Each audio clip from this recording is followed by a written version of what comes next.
राहुल गांधी की संसद सदस्यता खत्म कर दी गई। उसके बाद से कांग्रेस लगातार आंदोलित है, अलग अलग जगह विरोध प्रदर्शन, देश भर में जिस तरह से कल चीज़ें रहीं, आज भी प्रदर्शन सीधे सीधे हर जिले में ये चीज़ें की जा रही हैं।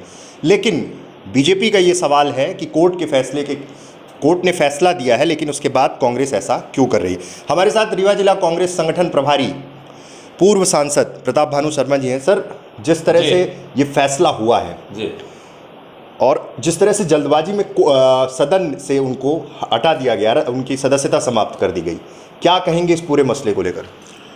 देखिए, ये भाजपा का और नरेंद्र मोदी का साफ तौर से षड्यंत्र है, और जिस षड्यंत्र पूर्वक तरीके से उनकी सदस्यता समाप्त करने के लिए आईपीसी की धारा का दुरुपयोग किया है, और आईपीसी धारा का दुरुपयोग करके कानून के प्रावधानों का अंतर्गत 24 घंटे के अंदर उन्होंने उनकी राहुल गांधी जी की सदस्यता को समाप्त किया लोकसभा से।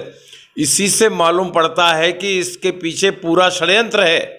कभी भी 499 और 500 धारा के अंतर्गत डिफेमेशन केस होता है तो उसमें कोर्ट वार्निंग दे देता है, 1-2 दिन की सजा दे दी जाती है, जुर्माना कर दिया जाता है, परंतु उस एक्ट के अंतर्गत उन धाराओं में जो मैक्सिमम पनिशमेंट है, और वो भी उसकी क्रोनोलॉजी देखी है क्या, मैंने मैक्सिमम पनिशमेंट इस बात को ध्यान में रखते हुए दिया गया है कि राहुल गांधी की सदस्यता को समाप्त कर दिया जाए। 2 साल वाली बात जो कही है, इसमें मैक्सिमम पनिशमेंट है। ये उस धारा का, उस एक्ट का, कानून का दुरुपयोग किया है, और ये राजनीतिक दबाव में किया है। नरेंद्र मोदी और भाजपा के षड्यंत्र में ये काम हुआ है। सूरत के कोर्ट का कोई अधिकार क्षेत्र नहीं था। ये यदि नीरव मोदी चोर है, ललित मोदी चोर है, नरेंद्र मोदी भी चोर है, राफेल में जो डील है वो संदेह तब भी थी, आज भी है। 36,000 करोड़ का घपला, ये सब चीजें यदि राहुल गांधी ने उठाई कि सब चोर मोदी क्यों है, तो चोरों के खिलाफ आवाज उठाना कोई गैर कानूनी नहीं है। किसी समाज पे उन्होंने टिप्पणी नहीं करी, और सूरत का तो ज्यूरिसडिक्शन सूरत कोर्ट का लगता ही नहीं था। और सबसे ध्यान देने की बात यह है कि जिस व्यक्ति ने ये पिटीशन लगाई थी उसी ने पिछले मार्च 2022 में जाकर हाई कोर्ट में स्टे ले लिया, क्योंकि जज को ये उन्होंने कहा कि हर पेशी में राहुल गांधी आए। जज ने उसकी अपील को या उसके डिमांड को निरस्त कर दिया, उसके अगेंस्ट उन्होंने स्टे ले लिया, पूरे केस में स्टे ले लिया। फिर आप देखिए, एकदम से जब 7 फरवरी को राहुल गांधी ने अडानी का मुद्दा उठाया कि इसमें 10 लाख करोड़ का घपला है, नरेंद्र मोदी बताएं कि प्रधानमंत्री नरेंद्र मोदी का रिश्ता अडानी से क्या है, हर दौरे में अडानी उनके साथ क्यों गया, रक्षा संयंत्रों के निर्माण में अडानी कंपनियों का नाम कैसे जुड़ा, 20,000 करोड़ का शेल कंपनियों में इन्वेस्टमेंट कहां से आया, ये हिसाब दें। संसद के अंदर पूछा, एक सवाल का जवाब नरेंद्र मोदी ने, प्रधानमंत्री ने या उनके किसी भी मंत्री ने नहीं दिया। उनकी आवाज को दबाने की कोशिश है ये। लोकतंत्र में हमारी लोकसभा, राज्यसभा, संसद सबसे बड़ी सभा होती है, वहां पर जवाब दे सकते थे। ये दाल में काला नहीं, पूरी दाल ही काली है। एयरपोर्ट बेच रहे हैं, जहाज के पोर्ट बेच रहे हैं, बड़े बड़े ठेके दिए जा रहे हैं। जो आप गांव में निर्माण हो रहा है इंफ्रास्ट्रक्चर के नाम पर, एक ही कंपनी को दिया जा रहा है। सरकारी जो ठेके हो रहे हैं वो उसी से जुड़े हुए काम। यदि इसके खिलाफ आवाज उठाई है तो राहुल गांधी ने उठाई है, कांग्रेस ने उठाई है, और हमारा ये संघर्ष निरंतर जारी रहेगा। राहुल गांधी की सदस्यता समाप्त करना एक षड्यंत्र है, जिससे आम जनता और कांग्रेस के कार्यकर्ताओं में भारी रोष है। विपक्ष की एकजुटता और इस मसले पर जिस तरह से कांग्रेस अब सड़क पे उतरी है, संजीवनी की तरह मान सकते हैं, या फिर विपक्ष भी अब इस पूरे मुद्दे पर, पूरा विपक्ष जिस तरह से सबका स्टेटमेंट आया, एकजुट हो पाएगा? क्योंकि सदन में ज्वाइंट पार्लियामेंट कमेटी की मांग थी, जेपीसी को लेकर जिस तरह से लगातार कांग्रेस मांग कर रही थी, विपक्षी दल भी बोल रहे थे, सबको किनारे करके सदस्यता खत्म करके कहीं ऐसा तो नहीं कि मेन इशू से डाइवर्ट करने की भी कोशिश हो? देखिए, जब भी कांग्रेस नेतृत्व को दबाने की कोशिश की है, विक्टिमाइज करने की कोशिश करी है, उससे दुगुनी ताकत से कांग्रेस नेतृत्व ने उन मुद्दों से, उन चुनौतियों से देश का नेतृत्व किया है।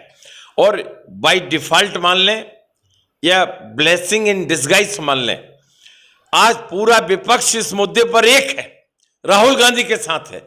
और सबसे पहले विपक्ष ने ही, उनके नेताओं ने इस मुद्दे को उठाया और कहा कि ये अलोकतांत्रिक कदम है, संविधान के खिलाफ है, और किस तरह से विपक्ष की आवाज को दबाने का प्रयास किया जा रहा है।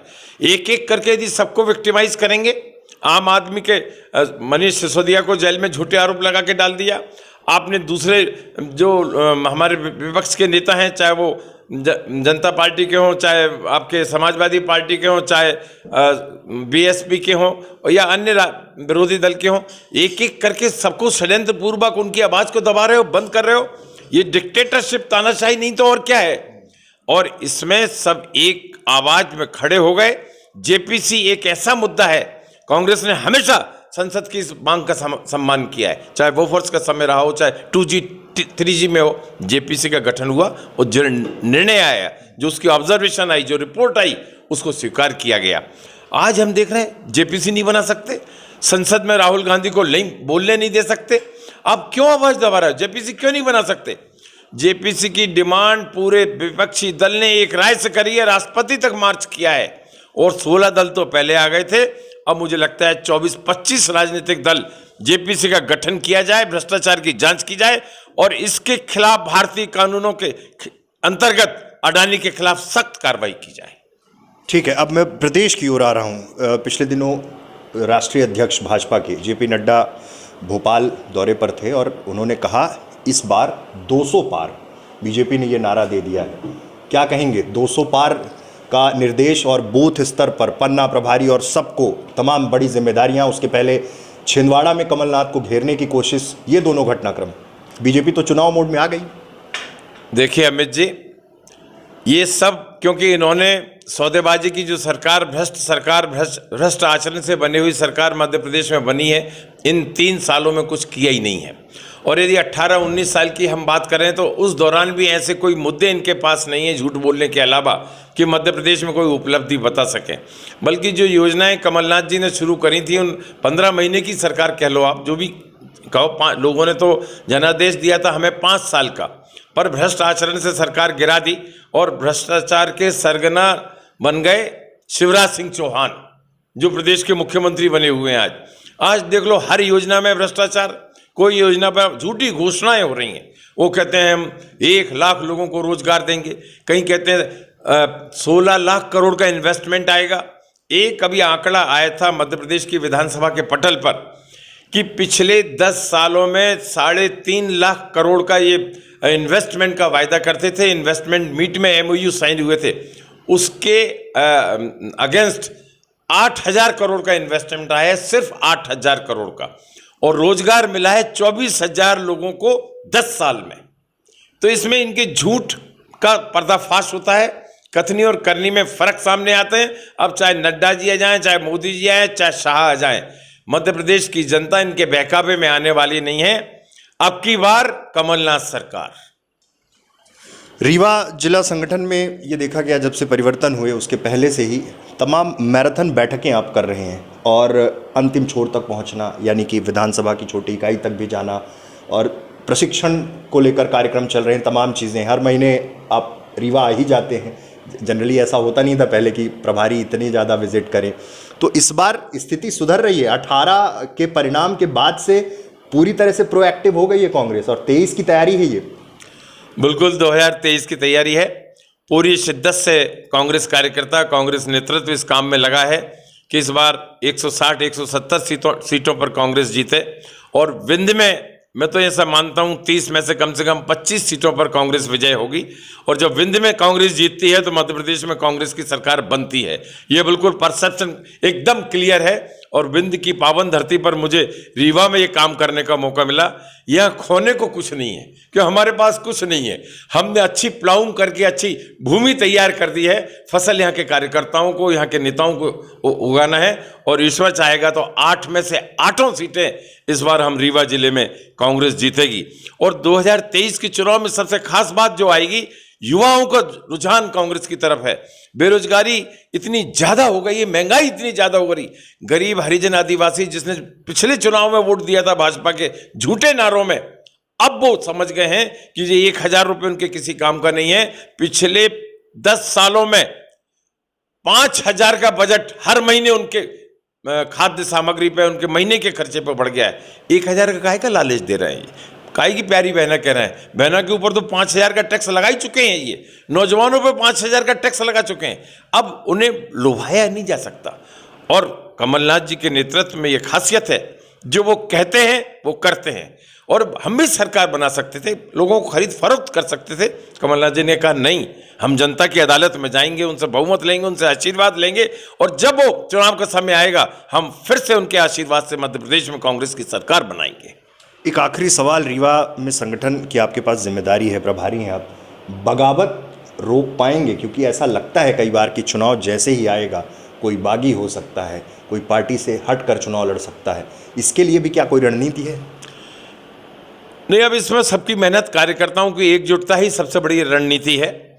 जब कांग्रेस का कार्यकर्ता पूरे जिले में एकजुट होगा तो किसी के बगावत करने का साहस नहीं होगा, क्योंकि लोगों के मन में यह विश्वास होता जा रहा है कि जीतेगा तो हाथ का पंजा, जिसे अपनी ताकत लगाना है वो लगा ले, जिसे जहाँ जाना है वो मत चला जाए। अब मध्य प्रदेश में और विंध्य के इस क्षेत्र में और विंध्य के क्षेत्र में रीवा में जो कांग्रेसमय एक माहौल पूरे शहर से लेके गांव तक नजर आ रहा है। हमने जनपद के चुनाव में देखा, जिला पंचायत के चुनाव में देखा, मेयर में तो अमित मिश्रा जी आपने देख ही लिया, जो 25 साल से सीट नहीं आई थी, इस बार 11,000 वोटों से हम जीते हैं मेयर के चुनाव में। तो ये माहौल आज भी बरकरार है। और हम अकेले पोलिंग बूथ पे केंद्रित नहीं हो रहे, मंडलम सेक्टर पे केंद्रित नहीं हो रहे। इस बार कांग्रेस लड़ाई लड़ेगी तो एक पोलिंग में 4 गांव हैं, तो हमारा यूनिट होगा गांव को आधार मानकर हम अपनी तैयारी कर रहे हैं। वहीं कार्यकर्ता बनेंगे, वहीं पोलिंग बूथ के एजेंट बनेंगे, और बीएलए की नियुक्ति ये होगी जब फर्जी मतदाता हैं हटाएं उन्हें, और शासन का पूरा जो हेरा फेरी हो रही है, गलत नाम जोड़े जा रहे हैं, कांग्रेस के समर्थन के नाम हटाए जा रहे हैं, इस पे हमारा पोलिंग बूथ एजेंट जो है बीएलए, ब्लॉक लेवल एजेंट, वो पैनी निगाह रख रहा है। हमने अभी 8 विधानसभाओं में से 6 विधानसभाओं में प्रशिक्षण शिविर कर लिए, 2 में आने वाले 15 दिन में हम निपटा लेंगे, और सबको यही प्रशिक्षण दे रहे हैं। इसके बाद इन पोलिंग बूथ एजेंट्स का, मंडलम सेक्टर पोलिंग बूथ कमेटियों का हम टेक्निकल ट्रेनिंग का प्रोग्राम रखेंगे, जिसमें बताएंगे इनकी किस तरह से मतदान होना चाहिए, कैसे जागरूक होना चाहिए, और कैसे फर्जी मतदान को रोका जा सकता है। तो बीजेपी की फर्जी मतदान की रीढ़ की हड्डी हम तोड़ देंगे। तो कुल मिलाकर इस बार जो तैयारी है वो बहुत अलग किस्म की है। बीएलए से लेकर मंडलम सेक्टर सबको बूस्ट करने के लिए संगठन प्रभारी लगातार काम कर रहे हैं। 2023 के परिणाम क्या होंगे, विंध्य किस तरह का परिणाम देगा, ये देखना बहुत महत्वपूर्ण होगा। बहुत बहुत धन्यवाद।